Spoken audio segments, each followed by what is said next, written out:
धातुओं से बने विभिन्न उपकरण। अपनी डेली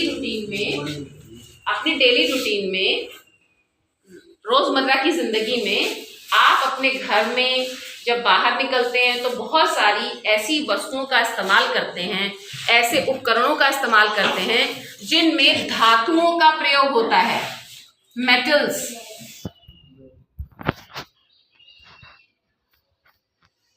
किसका प्रयोग होता है? मेटल्स का प्रयोग होता है ना। अब कौन कौन से मेटल्स? जैसे लोहा, तांबा, जस्ता, सीसा, ठीक है ना। जैसे आप खिड़की, आपके घर में खिड़की है, दरवाजा है, लोहे का इस्तेमाल हुआ है। खेती के उपकरण हैं, खुरपी है, हाँ फावड़ा है, और बोलो कुल्हाड़ी है, उसमें लोहे का इस्तेमाल हुआ है, ठीक है। शादी ब्याह होता है कहीं पर गांव में तो डेग का इस्तेमाल होता है, तो वो हाँ तो वो कॉपर की होती है। डेग किसकी होती है? कॉपर की होती है, ठीक है। तांबे की हाँ, ठीक है। अब धातुओं से बने विभिन्न उपकरणों के नाम आप बताएंगे, जैसे फावड़ा, और क्या? कुदाल, और क्या? खिड़की, और बोलिए? कुल्हाड़ी। खेती में रहोगे कि घर भी वापस आओगे? हाँ, घर में क्या इस्तेमाल करते हो बताइए? हाँ, साइकिल, दरवाजा,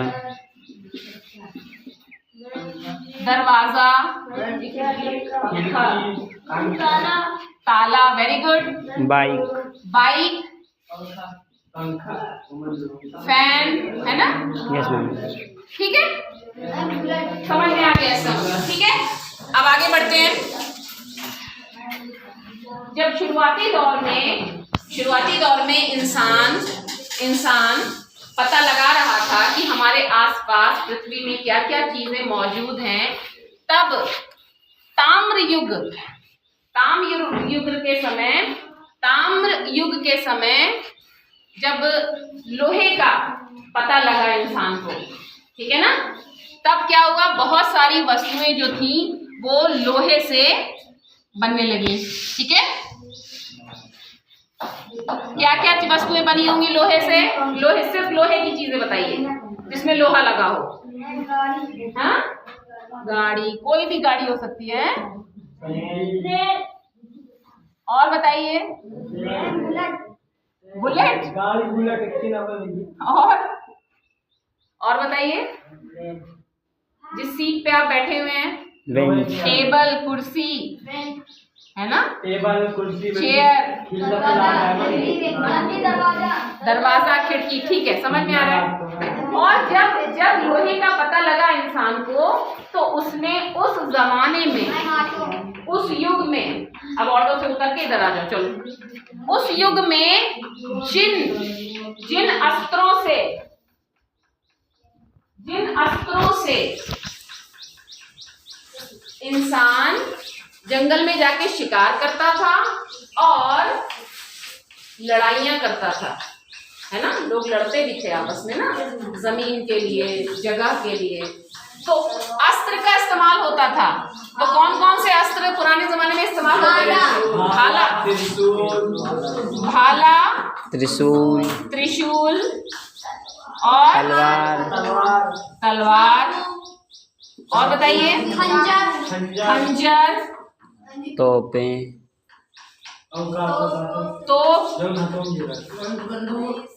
बस। अभी ताम्र युग में रहो, है ना, शुरुआती दौर में।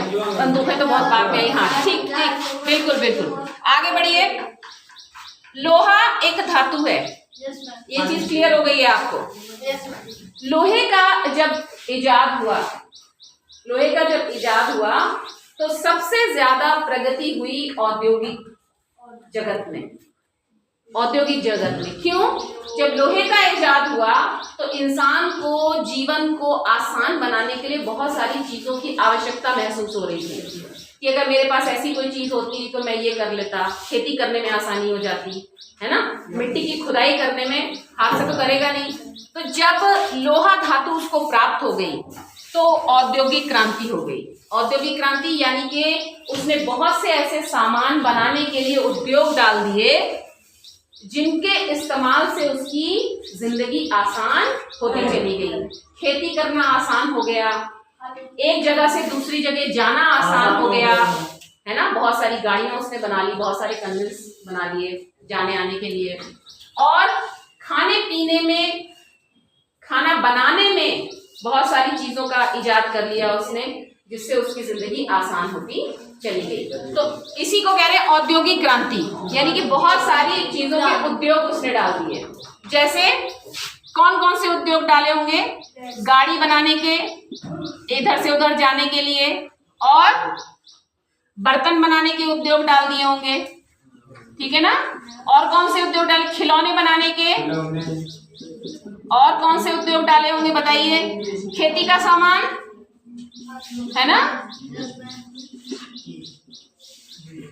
मकान बनाने का सामान, बहुत कुछ आ सकता है इसमें। लेकिन आपको क्लियर हो गई ना बात की उद्योग बहुत तरीके के पड़ गए उसको। इसके बाद आते हैं हम खनिज।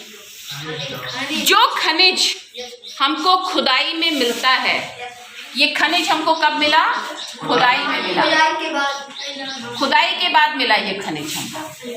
और इस खनिज से हमने प्राप्त किया धातु, मेटल। क्या प्राप्त किया? मेटल।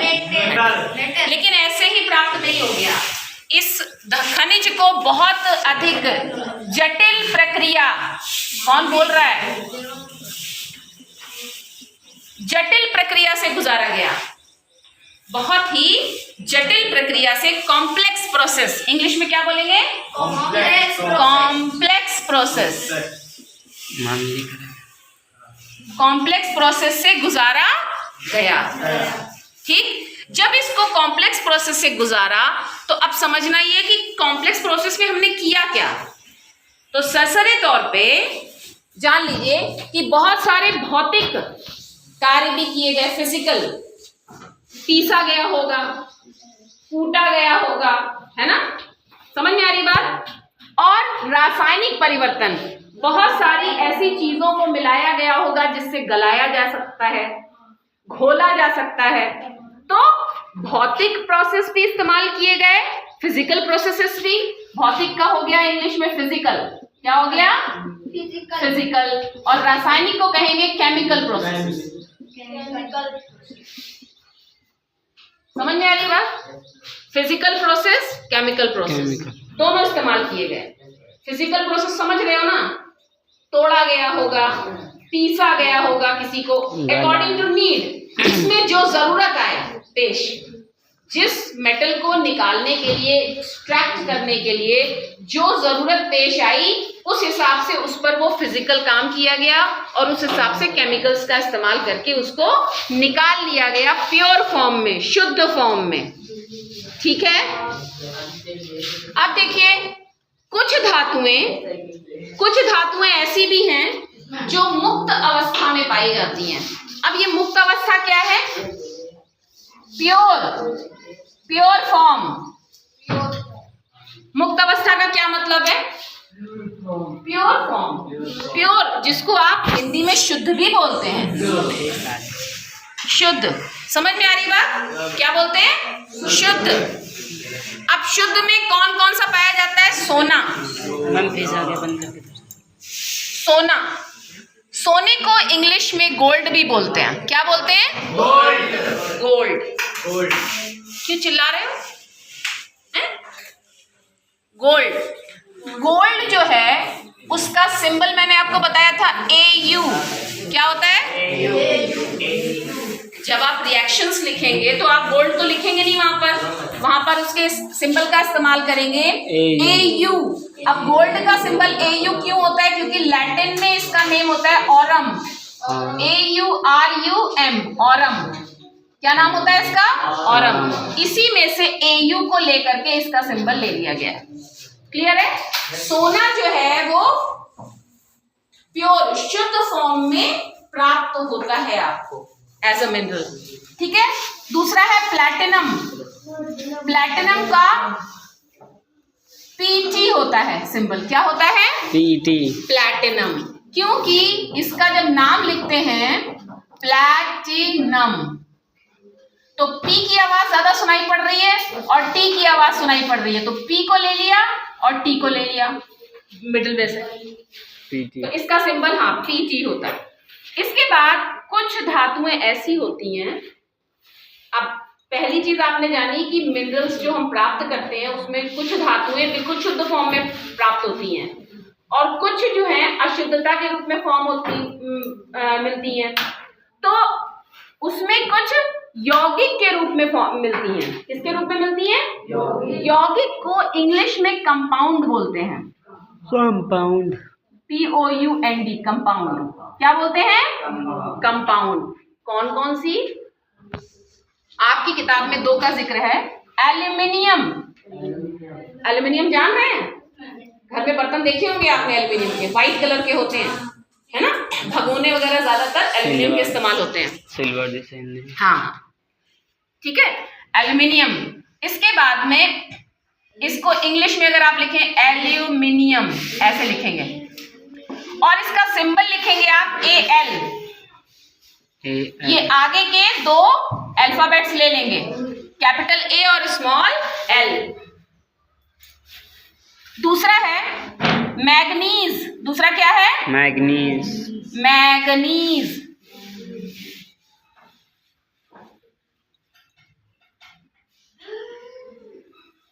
मैग्नीज, मैग्नीज का सिंबल है MN। ठीक है, मैग्नीज का सिंबल है MN। लेकिन इसमें एक और खास बात है, कंपाउंड के फॉर्म में तो पाए जाते हैं, लेकिन ये भी जानिए कि इनके कंपाउंड का नाम क्या होता है। इनका कंपाउंड जो होता है यौगिक ऑक्साइड के रूप में होता है, यानी कि उसमें ऑक्सीजन एटम इन्वॉल्व होता है। कौन इन्वॉल्व होता है? ऑक्सीजन का एटम इन्वॉल्व होता है। डिटेल आगे जानेंगे हम लोग। कौन सा एटम इन्वॉल्व होगा? ऑक्सीजन एटम, तभी तो उसको ऑक्साइड बोल रहे हैं। ऑक्साइड से समझ में आ रहा है ना नाम से कि उसमें ऑक्सीजन इन्वॉल्व होगा। तो 2 याद रखेंगे आप, एल्यूमिनियम और मैग्नीज ऑक्साइड के रूप में पाए जाते हैं। ठीक है, दूसरी धातुएं सल्फाइड के रूप में पाई जाती हैं। सबसे ज्यादा ऑक्साइड्स के रूप में पाए जाते हैं, सेकंड नंबर पे सल्फाइड के रूप में पाए जाते हैं। अब सल्फाइड कह रहे हैं तो इसका मतलब यहां पर सल्फर यूज हो रहा होगा। कौन यूज हो रहा होगा? सल्फर। सल्फर, जिसका सिंबल S होता है। इसका मतलब कॉपर, लेड, जिंक और निकल, ये सल्फाइड के रूप में फॉर्म पाए जाते हैं और इनमें सल्फर एटम इन्वॉल्व होता है कंपाउंड बनाने में, यौगिक बनाने में। ठीक है, इनका जो यौगिक प्राप्त होता है खुदाई में वो सल्फर युक्त होता है। सल्फर युक्त मतलब उसमें सल्फर एटम इन्वॉल्व होते हैं। ठीक है, फिर उसमें से उसको जटिल प्रक्रिया से गुजार कर सल्फर एटम्स को अलग किया जाता है और प्योर मेटल को बाहर कर लिया जाता है। ऑक्साइड के रूप में जो पाए जाते हैं उसमें से ऑक्सीजन एटम्स को अलग कर दिया जाता है, एक्सट्रैक्ट कर दिया जाता है और प्योर फॉर्म में आपके एल्यूमिनियम और मैग्नीज को प्राप्त कर लिया जाता है। तो इसमें आपका सल्फाइड के रूप में कौन कौन से पाए जाते हैं?